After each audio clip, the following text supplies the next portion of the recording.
Good morning. Good morning, my beautiful friends. This is your wake up call with Maui Paul. I am Maui Paul. We are here today to say some nice things about ourselves. Good morning, Lane. Good morning, Donna. Wonderful to see you guys here today. Good morning, Lauren, Josiah, Shauna. Oh man, what an amazing group of awesome people that are here. I know. Good morning. You tell me about it, Shauna. It is cold.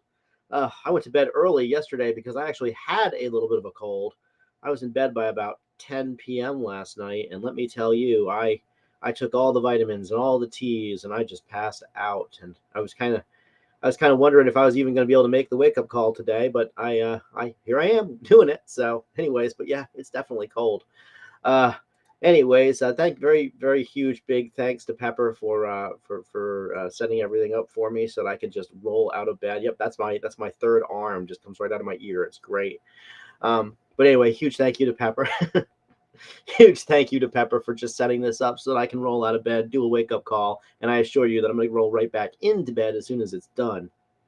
But anyways, yeah. So, question of the day is, what is your primary focus for today? And my primary focus is healing, is getting well, is giving myself a break, giving my body a break, so that I am more equipped to handle the rest of my responsibilities today. So I'm going to go right back to bed, and hopefully, I'm not tired, that's for sure, but hopefully it'll help me to be more well. Anyways, yeah, so we're here to say some good stuff about us. We're going to do what we do every day. I'm going to pull a card off the top of the deck that Pepper has selected. I'm going to ask you if you are the affirmation on the card, and we are going to respond out loud together. I am that affirmation. So let's have some fun. Let's build into our own lives and say that today, Josiah, don't you know there's children in the room? Well, they're in the womb, but I mean, they're technically in the room. um, yeah, but anyway, let's see what Pepper has come up with today, and say that today I am loving. I am loving. I nurture meaningful connections. So I am loving. I nurture meaningful connections. Are you loving? You are loving. You nurture meaningful connections. I'm going to write that down in the comments, and I encourage you to do the same thing. But I am loving. I nurture meaningful connections. Boom. Good morning. Good morning, Tony. Yeah, my primary focus today is to feel better too, Tony. I got I got knocked down by something yesterday, and it was not. Yesterday wasn't the most fun day in my whole life. But that's okay. I will overcome it, and I am going to continue to do well in my life. And the fact is that I have a wonderful, supportive partner over here who's helping me to who is just kind of like making things easy for me, so I can just do the stuff, do my responsibilities, and then take care of my most important responsibility today, which is to go back to bed and get well. But indeed, it is some pie, Shauna. It is absolutely some apple pie. Um, yeah, it looks like she's been doing like a Thanksgiving, Thanksgiving treats for the wake up call this week. Definitely, I've seen four delicious things that I would like to eat right now on these, and I just want to like reach out and grab the card, but unfortunately, it's not real. So, oh well, what you gonna do? Anyway, I am loving. You are loving as well. We nurture meaningful connections. And I remember when I was a kid, my there was this song that would play. My parents had albums that spun around at 33 and a third RPM, and one of the there was a song about love, and it said love is not a feeling, it's an act of your will. And I remember asking my mom and dad what that really meant, because being a child, I had no idea what love was really about. I could feel that. I figured that love was this romantic thing. I mean, my parents gave me a pretty good example of it by loving each other. I never saw them. I never really saw them fight except one time in my whole childhood. But they gave me this wonderful example for what marital love looked like. But as I got older, I realized that first of all, there's many different kinds of love, and second of all, that love is definitely an act of your will. It's a choice. Brenda Jean says that love is a verb, and it totally is. Like if we're relying on the way that we feel to decide whether or not we are loving, then we are robbing ourselves of the power of love.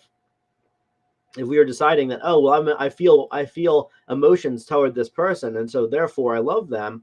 Well, what happens when those emotions go away? What happens when the emotions go away, and then all of a sudden we're faced with a lifetime of continuing to be in relationship with that person without having all of those hormones and all those endorphins running to show us just how much we love them. The fact is that love is a choice, and love is an action, and love is a verb, and love is an act of our will. We have to choose it. And I never feel quite so loving as when I am choosing love intentionally, where I don't want to be loving, where everything in my body is screaming, like, just get out of this situation. This is awful. This is rotten. What are you doing? And yet, my commitment causes me to stay.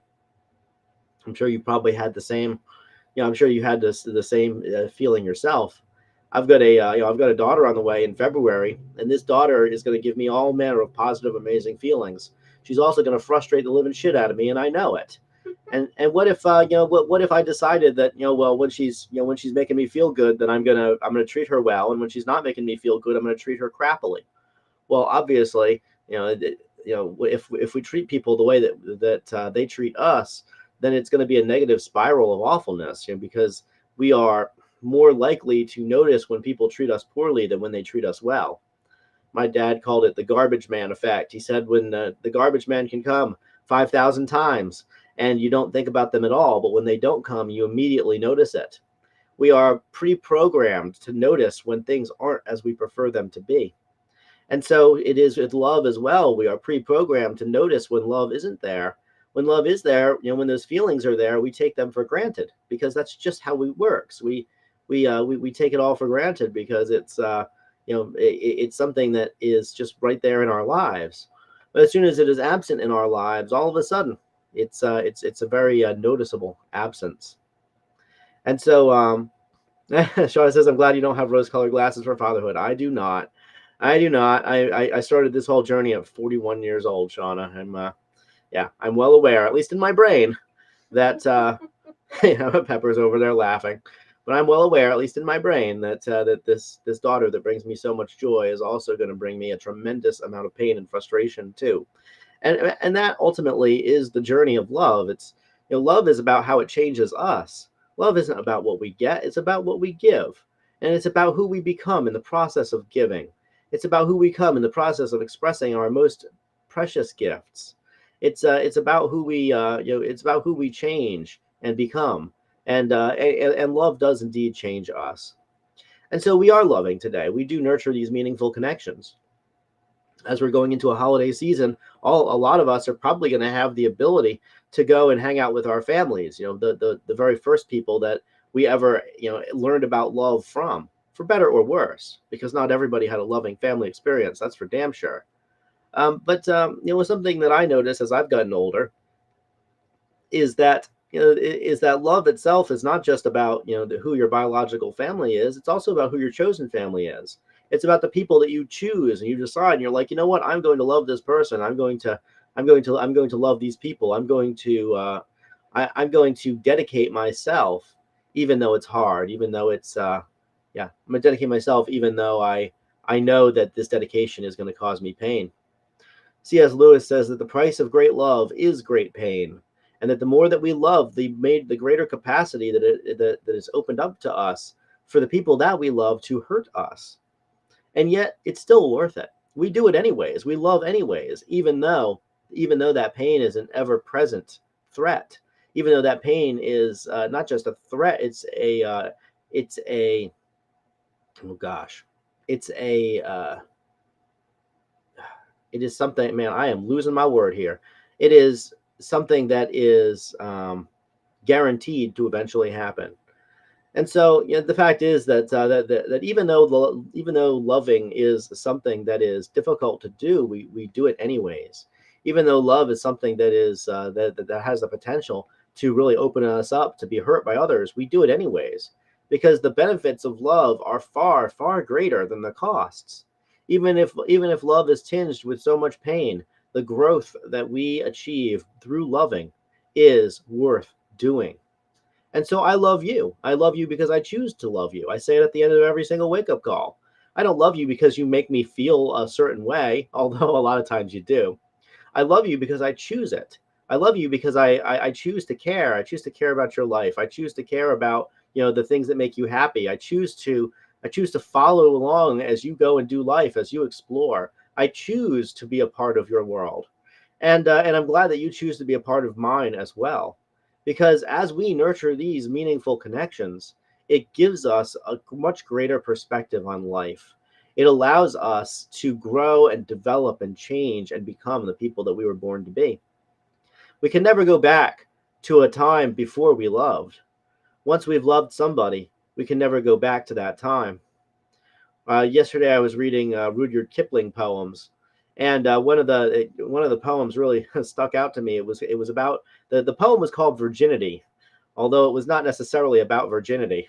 The poem was all about how whenever we love whatever whoever it is or whatever it is that we love, that thing always remains a part of us.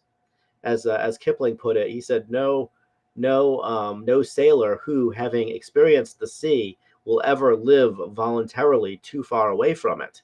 Even though the sea has caused that sailor shipwreck, even though the sea has caused that sailor some a loss, even though the sea has caused that sailor pain, that sea has also caused the sailor joy. It has caused the sailor growth. It has caused the sailor to become the best version of themselves. And so even though the sailor retires from the sea eventually, the fact is that they never want to be too far away from it, because of just how seminal it was in their world. So it is with love. We nurture meaningful connections because those meaningful connections never go away. There are people that I love that I haven't talked to in years, and yet when we come back together, I know that the love remains. The love is still the same. I still care about them. I still love them. I still want what's best for them, and I know that they want what's best for me too. And the evidence of this is replete, because when I do meet people after maybe 10, 15, 20 years of having never even talked to them, we pick up where we left off as if nothing had changed. We pick up as if we had just seen each other yesterday, and it's a beautiful thing. And this is the power of meaningful connection. So I am loving, you are loving as well. Let's remember that love is an act of our will, that love is a choice and a verb, that love will bring us great joy, it will also bring us great pain, and that the price of the joy is the pain. and that the pain is far, far better, or the pain is far, far less intense than the joy ever will be. And so let's love, let's love recklessly. Let's love, let's love, let's love in a way that really empowers the people around us and empowers us. Let's make sure that as we love, that we are not being stingy with it, that we are being that we are being generous and abundant with that love, because the love that we put out in there in the world is the only truly eternal part of our nature. The love that we put out there into the world has a ripple effect. It continues on and on and on, even after our physical bodies have long departed this plane of understanding. Here, the love that we have put out there into the world serves as a reminder of who we were and what we stood for. And so I am loving today. You are loving as well. And let's nurture meaningful connections today. All right, guys, I'm going to return tomorrow at 9 a.m. with another one of these. And of course, tomorrow being Friday, we're going to be able to go over all the cards for the week. So another special thanks to Pepper for putting these together and for making it so I could literally just, I mean, I'm feeling a little under the weather today, and I'm so grateful that I didn't have to do all that prep work to make the wake-up call, that I could still show up. That's an act that she did. She didn't do it because it made her feel good. She did it because she loves. And the fact that she loves is a reason that I keep her around, because that love is so incredibly potent. Anyways, guys, I will talk to you tomorrow at 9 a.m. So once again, good morning. Good morning to everybody who's here. Lane, wonderful to see you here, like first thing in the morning, Lane, instead of coming in at the very end. Good morning, Donna. I hope that your Papa's experience is fantastic. Good morning, Lauren, coming in from Cumming, and Josiah from Griffin. Good morning, Sean. I hope that your house warms up nice. I know that you're on. On coal heat or on wood heat to keep that place warm. So may your fire burn hot and long. Let's see. Good morning, Tony, coming in from Florida, and let's see here. And looks like good morning, Dan, as well. Wonderful to see you here, coming in from Buford. I will talk to you guys tomorrow at 9 a.m. Until then, I love you. I really do love you. I care about you. I think that you're an awesome person. I'm excited to continue to see where your life takes you, and I'm sure that you feel the same way about me. I'll talk to y'all tomorrow at 9 a.m. Until then, aloha from paradise.